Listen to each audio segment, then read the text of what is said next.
नमस्कार, मैं पंकज प्रसून। दोस्तों, उद्धव ठाकरे कॉकरोच जनता पार्टी के मंच पर नई दिल्ली में पहुंचे। खूब शोर हुआ। अभिजीत दीपके ने तालियां बजवाई। अब आ गया है मेरा शेर, महाराष्ट्र वाला शेर। अभिजीत दीपके महाराष्ट्र के ही हैं, तो उद्धव ठाकरे को लेकर उनके मन में जो उत्साह था वो साफ साफ दिख रहा था। बकायदा हाथ पकड़कर स्टेज तक ले गए। मुझे लगा कि अब काम बढ़िया किया है उद्धव ठाकरे ने। क्रांति होगी इस देश में, क्रांति। वो उद्धव ठाकरे जिसकी पार्टी पूरी तरह बर्बाद हो चुकी है, अब वो छात्रों के मुद्दे पर पूरे देश में क्रांति करेंगे। लेकिन अचानक खबरें आनी शुरू हो गई। खबर नंबर 1, माडा स्कैम उद्धव ठाकरे के राज में। उसके अलावा Covid centre scam Uddhav Thackeray के राज में। अरे भाई, बार से और शराब की दुकानों से हफ्ता वसूलने वाला स्कैम उद्धव ठाकरे के राज में। चलिए, ये सब तो दूसरे दूसरे स्कैम हैं। स्कैम किस सरकार में नहीं होता जो मैं इनको लेके बैठा हुआ हूं? छात्रों की बात कीजिए, छात्र की बात। तो अब मैं स्टूडेंट की बात कर रहा हूं। पता है महाराष्ट्र में सबसे बड़ा घोटाला कौन सा हुआ है? सबसे बड़ा घोटाला टीचर्स एलिजिबिलिटी टेस्ट, टीईटी घोटाला। और ये भी उद्धव ठाकरे के राज में। मतलब उद्धव ठाकरे जब मुख्यमंत्री थे तब। अब भाई, टीचर्स एलिजिबिलिटी स्कैम हो गया। उसमें हुआ क्या? तो पहले तो प्रश्न पत्र लीक हुआ।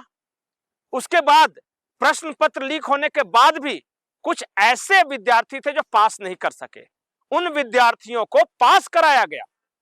आईएएस अफसर के बेटे लोग थे, तो आईएएस अफसर का बेटा टीटी दे रहा है, वो भी नहीं पास कराइएगा आप, तो फिर कहेगा सरकार। यही उद्धव ठाकरे अब क्रांति कर रहे हैं। अब महाराष्ट्र के मुख्यमंत्री देवेंद्र फडणवीस कहते हैं कि जंतर मंतर पर सब ऐसे ही इकट्ठे हुए हैं क्या, जिनके दामन पे दाग है? एक बार सुन लीजिए देवेंद्र फडणवीस क्या कह रहे हैं। मी फक्त आठवण करून देतो, या राज्यातला सगळ्यात मोठा टीईटी घोटाळा उद्धव ठाकरे मुख्यमंत्री असताना झाला आणि आयएएस अधिकाऱ्यापासून सगळे त्याच्यामध्ये सामील होते। इतका मोठा घोटाळा राज्याच्या इतिहासात झाला नाही। एवढंच नाही तर त्यांच्या मंत्रिमंडळातल्या मंत्र्यांवर थेट आरोप लागले। त्या ठिकाणी केवळ पेपर लीकच झाला नाही, तर जे नापास होते त्यांना पास करण्याचा पराक्रम देखील त्यांच्याच काळामध्ये झाला। आम्ही तर टीईटीच्या परीक्षेमध्ये घोटाळा होतो लक्षात आल्याबरोबर परीक्षा व्हायच्या आधी घोटाळेबाजांना पकडलं आणि त्या ठिकाणी त्यांच्यावर कारवाई देखील केली। त्यामुळे आपलं ठेवायचं झाकून आणि दुसऱ्याचं पायचं वाकून हे बंद करा। अब ये तो हो गए उद्धव ठाकरे, लेकिन उद्धव ठाकरे का मैं नाम ले सकता हूं, पर कांग्रेस के बारे में सवाल नहीं उठा सकते।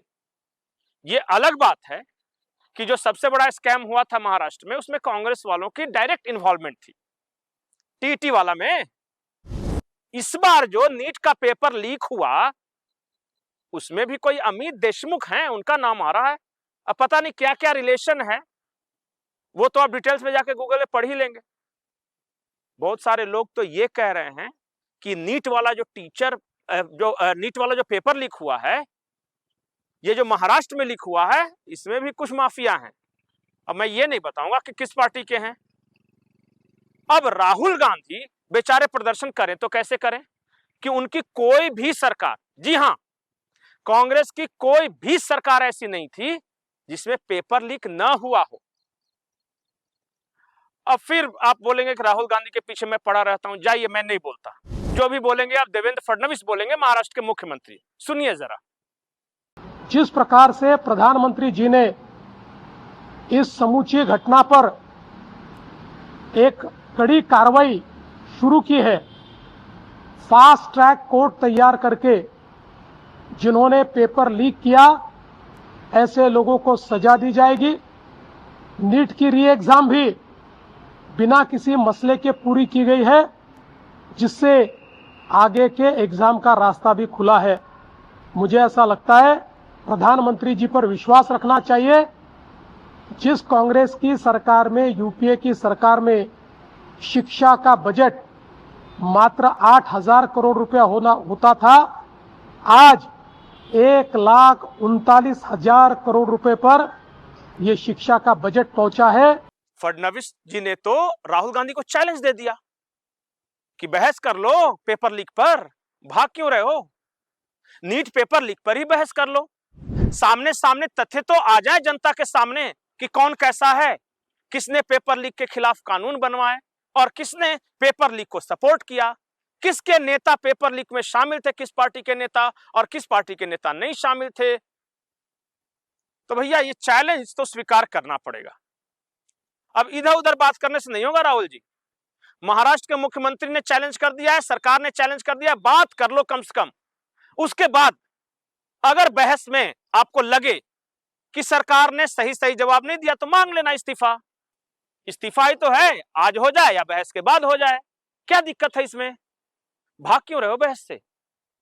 अब राहुल गांधी भी आए सामने कि जब फडणवीस ने जवाब दिया है तो मैं भी दूंगा। वो एक व्यक्ति को लेकर आए। पहले राहुल गांधी को सुन लीजिए कि उन्होंने क्या कहा। पीसफुल प्रोटेस्ट की है जिसके कारण पेपर लीक हो रहा है, उसको सैक किया जाए। दूसरी मांग कि ये जो हमारे फ्यूचर पे गोली चलाए हैं, लाठी मारे हैं, उन पर कार्रवाई होनी चाहिए। और तीसरी मांग कि नरेंद्र मोदी जी जो पूरे सिस्टम के ऑपरेटर हैं, वो ऐसे जैसे हजारों युवाओं से माफी मांगे। इनका फिजिकल डैमेज हुआ है। मैं आपसे कह नहीं सकता हूं कि इनकी आंख बचेगी नहीं बचेगी। इनकी कोई गलती नहीं। तो ये 3 मांगे हैं।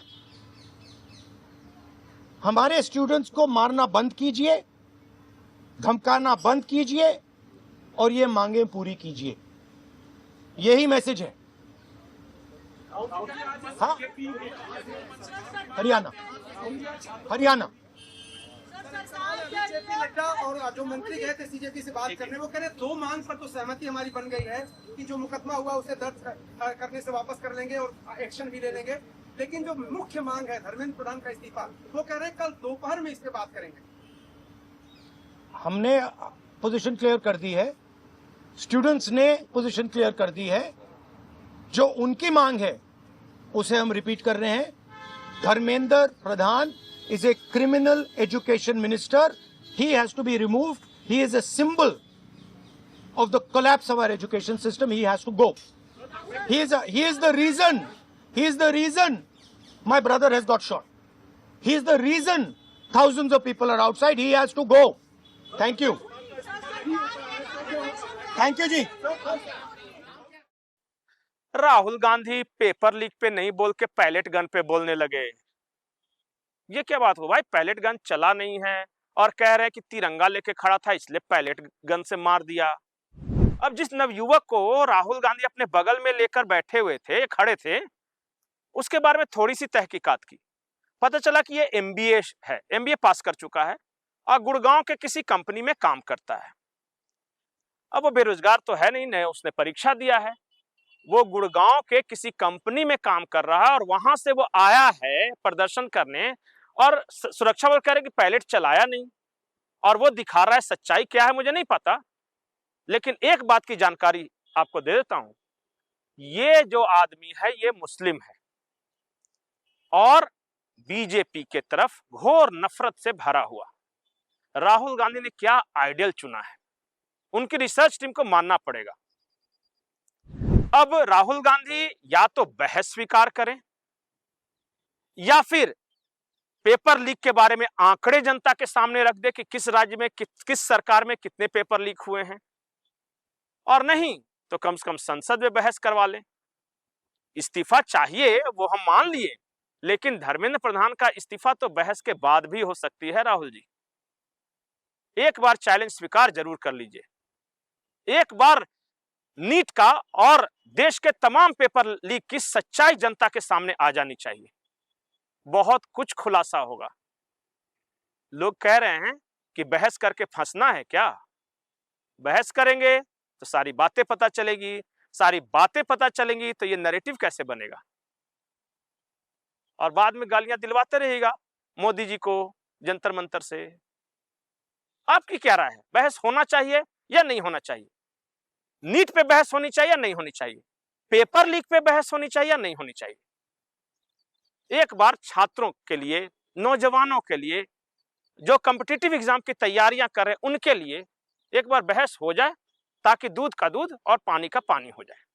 कमेंट सेक्शन में अपनी राय जरूर दें। नमस्कार।